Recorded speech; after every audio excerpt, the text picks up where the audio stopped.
नमस्ते। आध्यात्मिक कहानियां मिश्रा के साथ। बहुत समय पहले की बात है। भारत की पावन भूमि पर गुजरात प्रदेश के सौराष्ट्र क्षेत्र में एक अत्यंत पवित्र स्थान है श्री सोमनाथ। यह कोई साधारण स्थान नहीं, बल्कि भगवान शिव का दिव्य स्वरूप है। शास्त्रों में बताया गया है कि भगवान शिव परम तत्व हैं, यानी वे जिनका कोई आरंभ नहीं, जिनका कोई अंत नहीं, जो हर जगह हैं और जिनसे पूरी सृष्टि पैदा होती है। भगवान शिव को परम ज्योति कहा गया है। उसी ज्योति से संसार बना, बढ़ा और अंत में उसी में विलीन हो जाता है। पुराणों में एक सुंदर बात कही गई है। भगवान शंकर प्राणियों के कल्याण के लिए तीर्थ में लिंग रूप में वास करते हैं। जहां जहां भक्तों ने सच्चे मन से उनकी पूजा की, वहीं वहीं भगवान शिव प्रकट हो गए और ज्योतिर्लिंग के रूप में सदा के लिए स्थापित हो गए। शास्त्र कहते हैं, पूरी चराचर सृष्टि ही भगवान शिव का लिंग स्वरूप है। फिर भी इस धरती पर कुछ स्थान ऐसे हैं जहां उनकी दिव्यता सबसे अधिक प्रकट हुई। ऐसे ही 12 विशेष ज्योतिर्लिंग माने गए हैं और इन 12 में भी श्री सोमनाथ को पहला ज्योतिर्लिंग होने का गौरव प्राप्त है। यहीं से शुरू होती है श्री सोमनाथ की अद्भुत, रहस्यमयी और भावनाओं से भरी कहानी। लेकिन ये ज्योतिर्लिंग यहाँ कैसे प्रकट हुआ और चंद्रमा से इसका क्या संबंध है, ये जानना अभी बाकी है। यह पवित्र क्षेत्र केवल एक तीर्थ ही नहीं, बल्कि पाशुपत मत के शैवों का भी प्रमुख केंद्र रहा है। इसी भूमि पर भगवान श्री कृष्ण की एक लीला का भी उल्लेख मिलता है। यहीं उन्होंने जरा नामक व्याध के बाण से अपने पार्थिव शरीर का त्याग किया और अपनी नरलीला का संवरण किया। इस तरह ये स्थान यदुवंश के अंत का भी साक्षी बना। भारत की पश्चिम दिशा में अरब सागर के किनारे स्थित श्री सोमनाथ मंदिर की दिव्य छटा आदिकाल से ही असंख्य श्रद्धालुओं को अपनी ओर खींचती रही है। कहते हैं कि यहाँ देवता, दैत्य और मनुष्य तीनों ने ही भगवान शिव की गहरी श्रद्धा और भक्ति से उपासना की और अपने अटूट विश्वास के बल पर मनचाही सिद्धियां प्राप्त की। इस प्राचीन तीर्थ की महिमा ऋग्वेद, श्रीमद् भागवत, शिव पुराण, स्कंद पुराण जैसे अनेक ग्रंथों में आज भी गाई जाती है। ऐसी मान्यता है कि श्री सोमनाथ ज्योतिर्लिंग का प्राकट्य पृथ्वी की उत्पत्ति के साथ ही हुआ था। एक विशेष पुराण कथा के अनुसार भगवान ब्रह्मा ने प्रभास क्षेत्र में भूमि खोदकर मुर्गी के अंडे के समान आकार वाले स्वयंभू स्पर्शलिंग श्री सोमनाथ के दर्शन किए।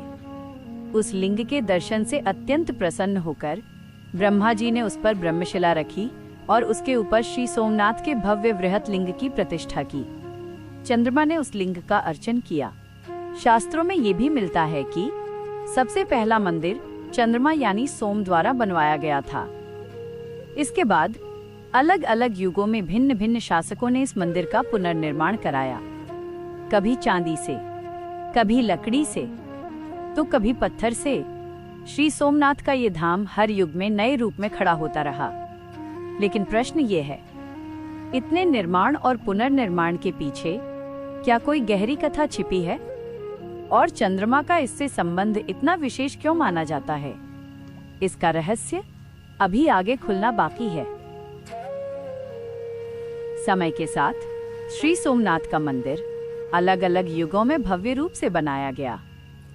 कहा जाता है कि एक समय तत्कालीन महाधिपति भाव बृहस्पति ने भी इसका सुंदर निर्माण कराया था।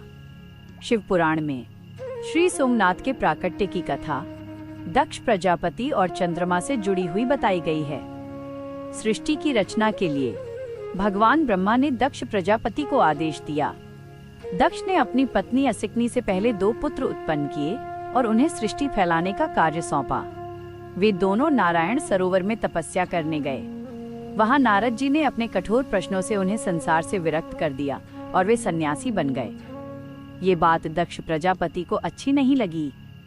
क्रोधित होकर उन्होंने नारद जी को ये शाप दे दिया कि वे कहीं टिक कर न रहें और लोकांतर में भटकते रहें। जब दक्ष ने ये बात ब्रह्मा जी से कही तो ब्रह्मा जी ने उन्हें पुत्रियों की सृष्टि करने की सलाह दी।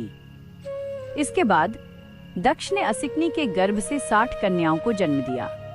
इनमें से कुछ का विवाह धर्म, कश्यप, भूत, अंगिरा और कुशाश्व जैसे ऋषियों से हुआ और 27 कन्याओं का विवाह चंद्रमा से किया गया। चंद्रमा अपनी पत्नियां पाकर बहुत प्रसन्न हुए। दक्ष कन्याएं भी चंद्रमा को पति रूप में पाकर आनंद से खिल उठीं। इन 27 कन्याओं में रोहिणी, पायस सबसे अधिक सुंदर और गुणवान थीं। इस कारण चंद्रमा का मन रोहिणी में अधिक लग गया। धीरे धीरे चंद्रमा रोहिणी से विशेष प्रेम करने लगे। बाकी पत्नियों की उपेक्षा होने लगी। ये देखकर दक्ष की शेष 26 कन्याएं बहुत दुखी हुईं। पति की उपेक्षा से व्यथित होकर वे अपने पिता दक्ष प्रजापति के पास पहुंची और अपने दुख का कारण बताया। अब आगे क्या हुआ, दक्ष ने चंद्रमा के साथ क्या किया और ये कथा श्री सोमनाथ से कैसे जुड़ती है, इसका उत्तर अभी आगे की कथा में छिपा है। दक्ष प्रजापति अपनी पुत्रियों का दुख सुनकर बहुत व्यथित हो गए। उन्हें लगा कि अब इस समस्या का समाधान सीधे चंद्रमा से बात करके ही होगा। दक्ष स्वयं चंद्रमा के पास गए और शांत स्वर में उन्हें समझाने लगे। दक्ष बोले, हे चंद्रमा, तुम पवित्र कुल में जन्मे हो। तुम्हारी सभी पत्नियां तुम पर ही आश्रित हैं और तुमसे सच्चा प्रेम करती हैं। फिर तुम्हारे व्यवहार में ये भेदभाव क्यों? किसी से अधिक आसक्ति और किसी से उपेक्षा, ये धर्म के विरुद्ध है। पति का कर्तव्य होता है सबकी रक्षा करना और सबके साथ समान व्यवहार करना। दक्ष ने आगे कहा, तुम्हारा ये व्यवहार तुम्हारी पत्नियों के लिए दुखद और चिंताजनक है। जो व्यक्ति अपने ही लोगों के साथ अन्याय करता है, उसे उसके कर्मों का फल भोगना ही पड़ता है। दक्ष की बातें सत्य और उचित थीं, परंतु रोहिणी के प्रति अत्यधिक आसक्ति के कारण चंद्रमा की बुद्धि भ्रष्ट हो चुकी थी। उन्होंने अपने कर्मों पर ध्यान नहीं दिया। न तो उन्हें अपनी भूल दिखाई दी और न ही दक्ष का उपदेश उनके मन में बैठा। शास्त्र कहते हैं, जब मनुष्य का विवेक ढक जाता है तो उसे असत्य भी सत्य लगने लगता है और वो गलत मार्ग पर चल पड़ता है। चंद्रमा के इसी हठी और असंयमित व्यवहार से दक्ष प्रजापति अत्यंत क्रोधित हो गए और फिर क्रोध में आकर दक्ष ने चंद्रमा को एक ऐसा शाप दिया जिसने देवताओं को भी चिंता में डाल दिया। वो शाप क्या था और उसका परिणाम क्या हुआ, ये अभी आगे की कथा में आने वाला है। दक्ष प्रजापति के शाप का असर तुरंत दिखने लगा। शाप मिलते ही चंद्रमा दिन ब दिन क्षीण होने लगे। उनका दिव्य तेज धीरे धीरे कम होने लगा। सुंदरता नष्ट हो गई। चंद्रमा के कमजोर पड़ते ही धरती पर भी भयानक असर पड़ा। चंद्रमा के क्षीण होने से औषधियों में रस नहीं रहा, अन्न का पोषण घट गया और धरती पर अकाल जैसी स्थिति बनने लगी। देवता चिंतित हो गए। ऋषि मुनि व्याकुल हो उठे। संपूर्ण चराचर जगत कष्ट में डूब गया। हर ओर से हाहाकार मच गया। तब चंद्रमा अपनी गलती समझकर इंद्र आदि देवताओं और ऋषि मुनियों के साथ पितामह ब्रह्मा की शरण में पहुंचे। ब्रह्मा जी ने कहा, यह संकट दक्ष के शाप के कारण आया है। इस शाप को कोई भी देवता मिटा नहीं सकता। केवल आशुतोष भगवान शिव ही इस संकट को हर सकते हैं, परंतु उन्हें प्रसन्न करना साधारण बात नहीं है। इसके लिए कठोर तपस्या करनी होगी। ब्रह्मा जी ने चंद्रमा को उपाय बताया। तुम पवित्र प्रभास क्षेत्र में जाओ, वहां भगवान शिव का लिंग स्थापित करो। फिर महामृत्युंजय मंत्र का विधि पूर्वक जाप करो।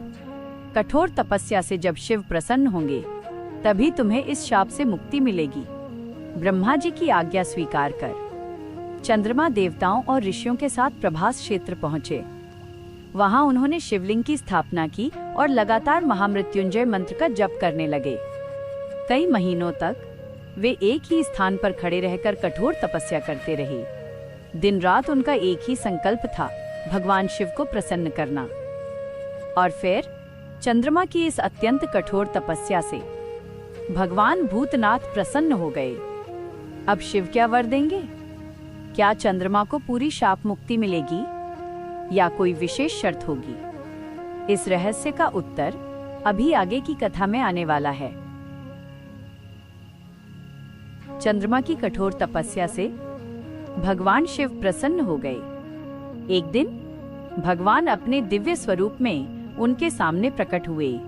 भगवान शिव का रूप अद्भुत था, कर्पूर के समान उज्जवल, गंभीर और करुणा से भरा हुआ। उनके दर्शन करते ही चंद्रमा भाव विभोर हो गए। प्रेम और भक्ति से उनकी आंखों से अश्रु बहने लगे। उन्होंने हाथ जोड़कर कहा, प्रभु, आपने अपनी कृपा से मुझे दर्शन देकर कृतार्थ कर दिया। आप ही इस सृष्टि के आदि पुरुष हैं। मन, वाणी और बुद्धि आपको पूरी तरह समझ नहीं सकती। मैं अज्ञानी हूँ, मुझसे अपराध हुआ है, कृपया मुझे क्षमा करें। भगवान शिव ने करुण स्वर में कहा, चंद्रदेव, मैं तुम पर प्रसन्न हूँ। मेरी कृपा से कुछ भी असंभव नहीं है। तुम जो चाहो वर मांगो। तब चंद्रमा बोले, हे महेश्वर, दक्ष के शाप से मैं क्षय रोग से पीड़ित हूँ। दिन प्रतिदिन क्षीण होता जा रहा हूँ। कृपा करके मुझे आरोग्य और यश प्रदान करें। भगवान शिव ने कहा, चंद्रदेव, मैं तुम्हें अमरत्व का वर देता हूँ, पर शाप पूर्ण रूप से नष्ट नहीं होगा। कृष्ण पक्ष में प्रतिदिन तुम्हारी एक एक कला क्षीण होगी और शुक्ल पक्ष में उसी क्रम से एक एक कला बढ़ेगी। इस प्रकार प्रत्येक पूर्णिमा को तुम 16 कलाओं से पूर्ण चंद्र बनोगे। भगवान शिव की इस कृपा से चंद्रमा फिर से कलाधर बन गए। उनकी शीतल किरणों से सारा संसार फिर से जीवन से भरने लगा। धरती पर औषधियों में रस लौटा, अन्न पुष्ट होने लगा और प्राणियों का कष्ट धीरे धीरे दूर होने लगा। पर चंद्रमा की भक्ति यहीं समाप्त नहीं हुई। भगवान शिव ने उनकी प्रार्थना स्वीकार करके इस पावन स्थान को क्या विशेष वरदान दिया, ये जानना अभी बाकी है। भगवान शिव चंद्रमा की प्रार्थना स्वीकार करके प्रभास क्षेत्र में ज्योतिर्लिंग के रूप में सदैव के लिए विराजमान हो गए। यही कारण है कि निराकार शिव यहाँ साकार लिंग के रूप में पूजित हुए और यह पावन स्थान श्री सोमनाथ ज्योतिर्लिंग के नाम से संपूर्ण संसार में प्रसिद्ध हो गया। शिव पुराण में श्री सोमनाथ की महिमा बहुत सुंदर शब्दों में बताई गई है। कहा गया है कि जो मनुष्य प्रभास क्षेत्र की परिक्रमा करता है, उसे पूरी पृथ्वी की परिक्रमा का फल प्राप्त होता है। जो व्यक्ति सच्चे मन से श्री सोमनाथ के दर्शन करता है, वह अपने पापों से मुक्त हो जाता है और मृत्यु के बाद उत्तम लोक को प्राप्त करता है। मनुष्य जिस उद्देश्य से इस तीर्थ का सेवन करता है, उसे वैसा ही फल अवश्य मिलता है, इसमें किसी प्रकार का संदेह नहीं है। श्री सोमनाथ केवल एक मंदिर नहीं, बल्कि आस्था, विश्वास और भक्ति का जीवंत प्रतीक है। यह स्थान युगों युगों से मनुष्य को धर्म, श्रद्धा और मोक्ष के मार्ग पर आगे बढ़ने की प्रेरणा देता आया है। लेकिन इतनी दिव्य महिमा वाला ये मंदिर इतिहास के पन्नों में किन कठिन दौरों से गुजरा, कितनी बार इसका स्वरूप बदला और कैसे ये बार बार टूटकर भी फिर खड़ा हुआ, इसकी कहानी अभी पूरी नहीं हुई है। इतिहास के पन्ने श्री सोमनाथ की गाथा से भरे पड़े हैं। भगवान श्री सोमनाथ का मंदिर अपनी अपार यश, समृद्धि और अद्भुत शिल्पकला के कारण सदैव ही पूरी दुनिया में प्रसिद्ध रहा। यही कारण था कि विदेशी लुटेरे बार बार इस मंदिर पर टूट पड़े। सोना, चांदी, हीरे जवाहरात की लालच में मंदिर को कई बार लूटा गया और ध्वस्त किया गया, लेकिन हर बार भक्तों की श्रद्धा ने इसे फिर से खड़ा कर दिया। यह निश्चित नहीं है कि श्री सोमनाथ का सबसे पहला मंदिर कब नष्ट हुआ। इतिहासकार बताते हैं कि इसी स्थान पर दूसरा मंदिर ईसा से कई शताब्दियां पहले बना, पर समुद्री आक्रमणों में वो भी नष्ट हो गया। तीसरा मंदिर 8वीं शताब्दी में बना, लेकिन उसे भी आक्रांताओं ने तोड़ दिया। इसके बाद चौथा मंदिर चालुक्य राजाओं ने 10वीं शताब्दी के अंत में भव्य रूप से बनवाया।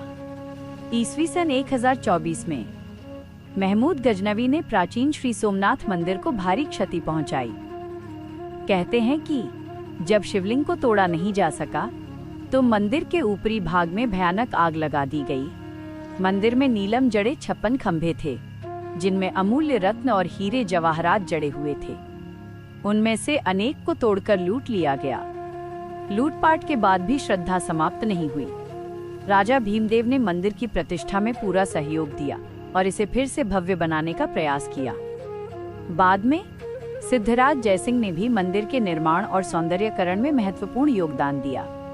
समय बीतता गया, मंदिर टूटता रहा, फिर बनता रहा, लेकिन भक्तों के मन में शिव के प्रति श्रद्धा कभी नहीं टूटी। अब प्रश्न ये है, आखिर वो कौन सा समय था जब श्री सोमनाथ फिर से अपने पूर्ण वैभव के साथ खड़ा हुआ? इसका उत्तर अभी आगे आने वाला है।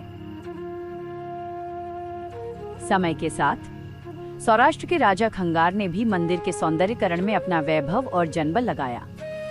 फिर भी मुस्लिम शासक मंदिर की ख्याति और अतुलनीय श्री को नष्ट करने का लगातार प्रयास करते रहे। ईस्वी सन 1297 में अलाउद्दीन खिलजी ने फिर से श्री सोमनाथ मंदिर को ध्वस्त कराया। उसके सेनापति नुसरत खान ने मंदिर का वैभव लूट लिया।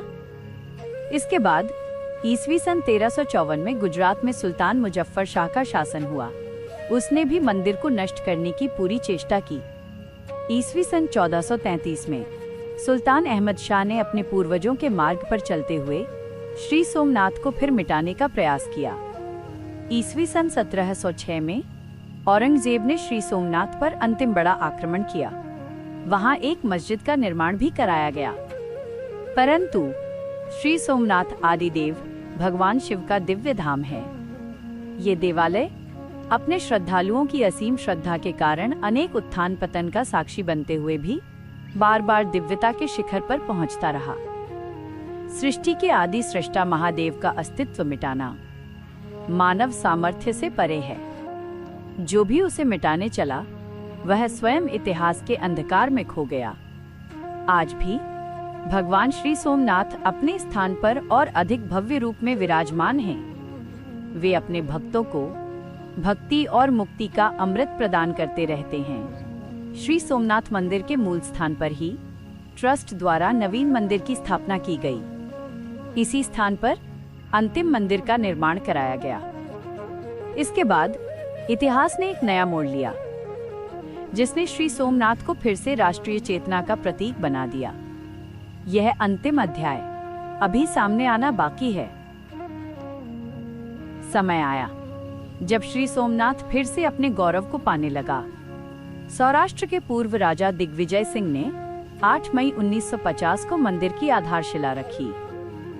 इसके बाद 11 मई 1951 को भारत के प्रथम राष्ट्रपति डॉक्टर राजेंद्र प्रसाद ने मंदिर में ज्योतिर्लिंग की प्रतिष्ठा की। नवीन श्री सोमनाथ मंदिर 1962 में पूरी भव्यता के साथ निर्माण होकर तैयार हुआ।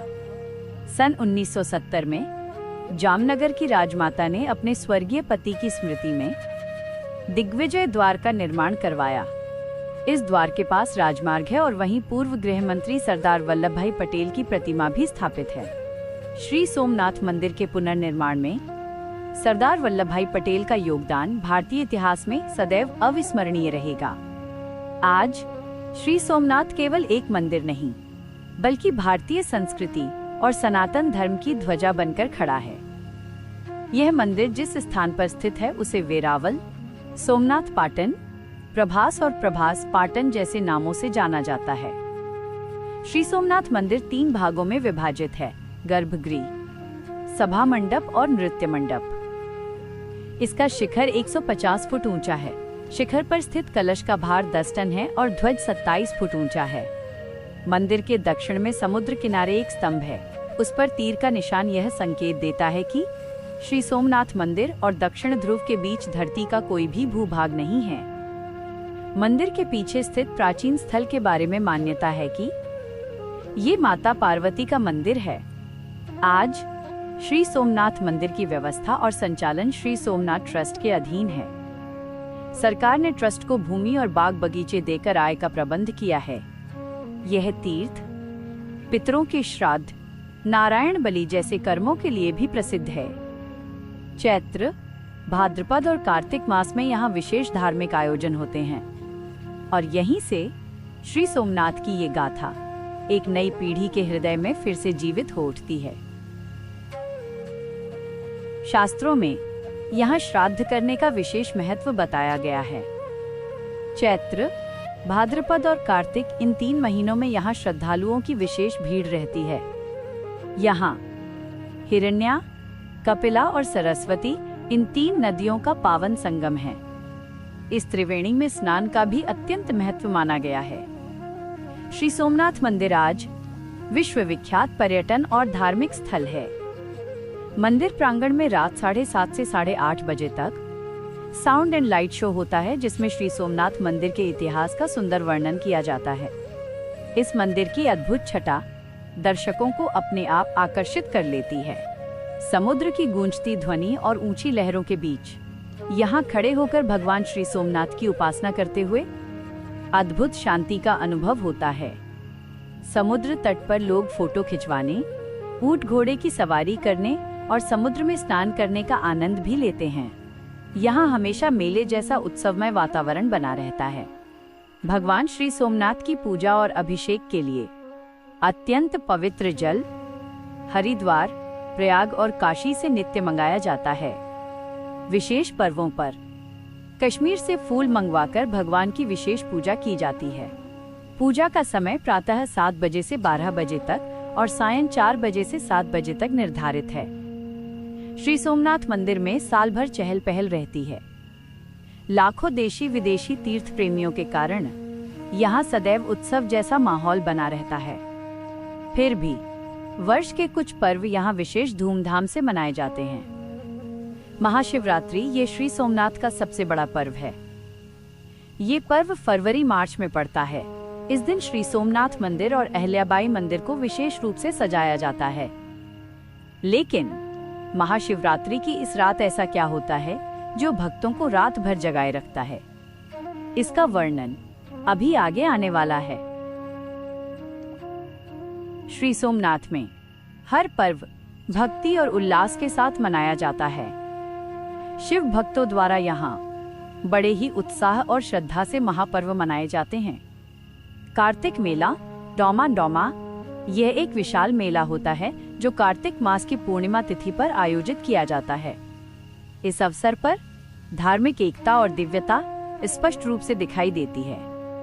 जन्माष्टमी भगवान श्री कृष्ण के जन्मोत्सव के रूप में यह पर्व गीता मंदिर में बड़े धूमधाम और भक्ति भाव से मनाया जाता है। इसके अलावा होली, नवरात्र और दीपावली भी यहाँ अत्यंत उत्साह के साथ मनाई जाती हैं।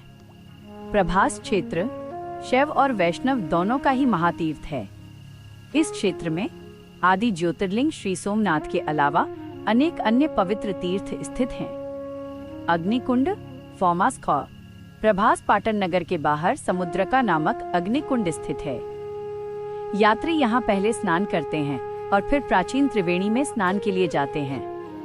अहिल्याबाई मंदिर डोमाई रामा सोमनाथ धाम में श्री सोमनाथ मंदिर से कुछ ही दूरी पर अहिल्याबाई द्वारा निर्मित अहिल्याबाई मंदिर स्थित है। यहाँ भूमि के नीचे श्री सोमनाथ लिंग है। भूमिगत होने के कारण यहाँ अंधकार रहता है, इसीलिए यहाँ सदा दीपक जलता रहता है। यहाँ पार्वती, लक्ष्मी, गंगा, सरस्वती और नंदी की प्रतिमाएं भी हैं। शिवलिंग के ऊपर भूमि के ऊपरी भाग में अहिलेश्वर की मूर्ति स्थापित है। मंदिर के प्रांगण में एक और गणेश जी का मंदिर है और उत्तरी द्वार के बाहर अघोरलिंग की मूर्ति स्थित है। नगर के अन्य मंदिरों में महाकाली मंदिर, गणेश जी मंदिर, भद्रकाली मंदिर और भगवान दत्तात्रेय के मंदिर भी स्थित हैं। लेकिन प्रभास क्षेत्र की पवित्रता और रहस्य यहीं समाप्त नहीं होते। अभी और भी कई दिव्य स्थान इस कथा में आने बाकी हैं। प्राची त्रिवेणी यह पवित्र स्थान नगर से लगभग 1 किलोमीटर दूर है। यहाँ जाते समय मार्ग में ब्रह्मकुंड नाम की बावली मिलती है। इसके पास ब्रह्म कमंडल नाम का कुआं और ब्रह्मेश्वर शिव मंदिर है। आगे चलकर आदि प्रभास और जल प्रभास ये 2 कुंड मिलते हैं। नगर के पूर्व में हिरण्या, सरस्वती और कपिला नामक नदियां समुद्र में मिलती हैं। इसी कारण इसे प्राची त्रिवेणी कहा जाता है। कपिला सरस्वती में, सरस्वती हिरण्या में और हिरण्या समुद्र में मिलती है।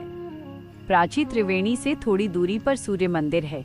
यह भव्य मंदिर माना जाता है। इसके आगे एक गुफा में हिंगलाज भवानी और सिद्धनाथ महादेव का मंदिर है। पास ही एक वृक्ष के नीचे बलदेव जी का मंदिर है। कहा जाता है कि बलदेव जी यहीं से शेष रूप धारण कर पाताल लोक गए थे। यहीं श्री वल्लभाचार्य महाप्रभु की बैठक भी है। यहाँ त्रिवेणी माता, महाकालेश्वर, भगवान श्री राम, श्री कृष्ण और श्री भीमेश्वर के मंदिर हैं। इसे देहोत्सर्ग तीर्थ भी कहा जाता है। मान्यता है कि भगवान श्री कृष्ण भालका तीर्थ में बाण लगने के बाद यहीं आए और यहीं से अंतर्धान हुए। कुछ कथाओं में ये भी कहा गया है कि यहीं उनके देह का अग्नि संस्कार हुआ था। यादवस्थली देहोत्सर्ग तीर्थ से आगे हिरण्या नदी के किनारे यादवस्थली है। यहीं आपसी युद्ध में यदुकुल का संहार हुआ था। यहाँ से नगर की ओर लौटते समय नृसिंह मंदिर दिखाई देता है। बाण तीर्थ वेरावल स्टेशन से श्री सोमनाथ आते समय समुद्र किनारे यह स्थान मिलता है। यहाँ शशिभूषण महादेव का प्राचीन मंदिर है। बाण तीर्थ से पश्चिम दिशा में समुद्र किनारे चंद्रभागा तीर्थ है। यहाँ बालकेश्वर महादेव का स्थान माना जाता है। भालका तीर्थ, कुछ लोग बाण तीर्थ को ही भालका तीर्थ कहते हैं, लेकिन इन पवित्र स्थलों से जुड़ी कथाएं और रहस्य अभी पूरी तरह खुले नहीं हैं। भालका तीर्थ बाण तीर्थ से लगभग 2.5 किलोमीटर पश्चिम भालपुर ग्राम में भालका तीर्थ स्थित है। यहाँ भालकुंड सरोवर है और उसके पास पद्म कुंड स्थित है। एक पीपल वृक्ष के नीचे भालेश्वर यानी प्रकटेश्वर शिव का स्थान है। इसे मोक्ष पीपल भी कहते हैं। ऐसी मान्यता है कि इसी पीपल के नीचे बैठे भगवान श्री कृष्ण के चरण में जरा नामक व्याध ने बाण मारा था। चरण में लगा बाण निकालकर भालकुंड में फेंका गया था। यहीं कर्दमेश्वर महादेव का मंदिर और कर्दम कुंड भी है। भालकुंड के पास दुर्गा गणेश का मंदिर स्थित है। आसपास के प्रमुख तीर्थ गोरखमठी, यह स्थान प्रभास से लगभग 14 किलोमीटर दूर पैदल मार्ग पर है। यहाँ ठहरने के लिए धर्मशाला है। गुफा में गोरखनाथ और मत्स्येंद्रनाथ की मूर्तियां हैं। प्राची, ये स्थान वेरावल ऊना मार्ग पर प्रभास से लगभग 21 किलोमीटर और गोरखमठी से लगभग 10 किलोमीटर दूर है। यहाँ धर्मशाला और 2 कुंड हैं। एक मोक्ष पीपल है जिसकी यात्री परिक्रमा करते हैं। पीपल के नीचे माधव भगवान हैं, जिनके चरणों से जल बहता रहता है। प्रभास से यात्री यहाँ आकर फिर प्रभास लौटते हुए तुलसी श्याम जाते हैं। मूल द्वारका डौमा, इस नाम से सौराष्ट्र में 2 तीर्थ मिलते हैं, एक पोरबंदर के पास और दूसरा यहाँ। यह स्थान गोरखमठी से लगभग 10 किलोमीटर दूर है। यहाँ प्राचीन मंदिरों के खंडहर हैं। आगे गोपी तालाब, सूर्य कुंड और ज्ञानवापी स्थल हैं। सुतापाड़ा सोमनाथ पाटन से लगभग 12 किलोमीटर दूर एक छोटा गांव है। यहाँ च्यवन कुंड और प्राचीन सूर्य मंदिर है। कहा जाता है कि यहीं च्यवन ऋषि ने तप किया था। इस गांव से लगभग 3 किलोमीटर पर एक वराह मंदिर है, जिसे दारुका मंदिर कहा जाता है। इन्हीं पावन स्थलों के साथ प्रभास क्षेत्र की ये दिव्य यात्रा यहाँ पूर्ण होती है। नमस्ते। आध्यात्मिक कहानियां मिश्रा के साथ।